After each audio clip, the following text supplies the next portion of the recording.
ನಮಸ್ಕಾರ ವೀಕ್ಷಕರೇ, welcome to safe ಸವಾನ್ farming.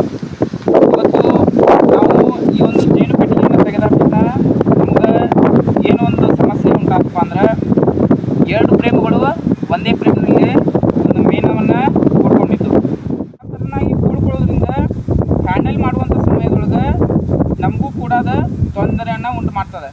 So ನಾವು ಏನು ಮಾಡ್ಬೇಕಂದ್ರೆ, ಸ್ವಲ್ಪ ಚಿಕ್ಕ ಏರಿಯನ್ನು ಕಟ್ಟಿದ ತಕ್ಷಣ ಆ ಒಂದು ಏರಿಯನ್ನು ಒಂದನ್ನೊಂದು ಅಗಲಿಸ್ಬೇಕು. ಅಂದರೆ ಸ್ವಲ್ಪ ಡಿಸ್ಟೆನ್ಸ್ ಇಟ್ಟು ಏರಿಯನ್ನು ಕಟ್ಕೊಳಕ್ಕೆ ಜೇನುನೊಣಗಳಿಗೆ ಅವಕಾಶ ಮಾಡಿಕೊಡ್ಬೇಕು.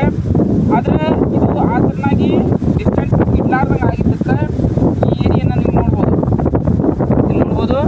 ಈ ಥರನಾಗಿ ತೆಗೆದ್ರೊಳಗದ ಕಟ್ ಆಗೈತಿ. ಇದ್ರೊಳಗೆ ಏನೈತಿ, ಈಗ ಪೂರ ಇದ್ರೊಳಗೆ ಇದ್ದಂತಹ ಹಳದಿ ಭಾಗ ಏನೈತಲ್ಲ ಎಲ್ಲವೂ ಕೂಡ ಪರಾಗ ಆಗೈತಿ. ನಿಮಗೆ ಕಾಣುತ್ತೆ, ಪರಾಗ ಆಗೈತಿ.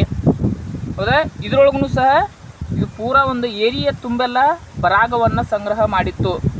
ಸೊ ಇದು ಈ ಪರಾಗ ಒಂದು ಕೆಡಬಾರ್ದು. ಈ ಜೇನುನೊಣಗಳು ಶ್ರಮವನ್ನು ವಹಿಸಿ ತೆಗೆದುಕೊಂಡು ಬಂದಂತಹ ಪರಾಗವು ವೇಸ್ಟ್ ಆಗಬಾರ್ದು ಅನ್ನುವಂತಹ ಕಾರಣಕ್ಕೆ ಈ ಏರಿಯನ್ನು ನಾವು ಇದೇ ಪೆಟ್ಟಿಗೆಗೆ ಇಷ್ಟೇ ಬಿಡೋಣ. ಯಾಕಂದರೆ ಈ ಜೇನುನೊಣಗಳು ಈ ಪರಾಗವನ್ನು ಉಪಯೋಗಿಸಿಕೊಳ್ಳುತ್ತಾವೆ.